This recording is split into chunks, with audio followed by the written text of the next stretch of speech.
two humans are completely different. Comparing them is like insulting nature. Nitten them do. Today I'll be going over self-esteem. I'll be talking about low self-esteem as well as how we can develop high self-esteem as well as why high self-esteem is important. The reason why I'm going over self-esteem today is because growing up, I've always compared myself to my siblings, friends, as well as coworkers, including a random girl in the grocery store.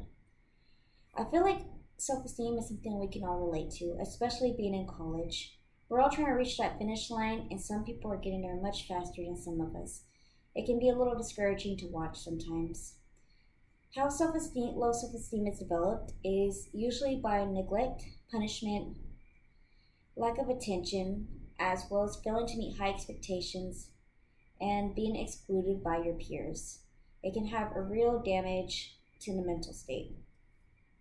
Ways we can develop high self-esteem is by surrounding ourselves by positive influences.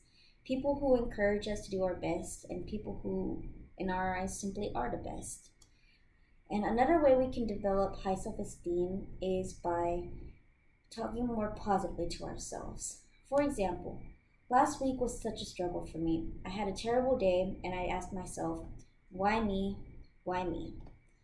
But as soon as I thought that, there's a light switch, and I thought to myself, why not me? If I couldn't handle this challenge, why would I be given this challenge? And that's one way I feel like we can develop more high self-esteem is by encouraging ourselves and being our own hype man. Another way we can develop high self-esteem is by achieving yet small achievable goals. One small goal for myself is finishing reading a book. And while that might seem simple to some, for me, it's about having the time as well as the patience. And I am close to finishing my book, so I am slowly but surely getting there, and I'm very proud of myself. The reason why high self-esteem is important to me is because, for me personally, I like to see everyone do their best, and I like to see the best in people. And I like people to see the best in themselves, including myself. And I feel like if we constantly put ourselves down, we're never going to see what limits we can surpass. If we constantly tell ourselves we can't do it, then how do we think we'll ever manage to be able to do it? What's the point of thinking negatively about yourself whenever you can start thinking more positively? What harm is there in doing that? Everybody's trying to reach the finish line, and while some are doing a cycling race, you're sitting here doing a swim race. So don't compare your swim race to somebody's cycling race.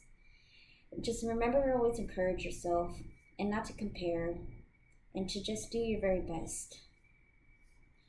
While the flower is blooming, it does not compare itself to the flower next to it. It just simply does that. Bloom. Zin Shen.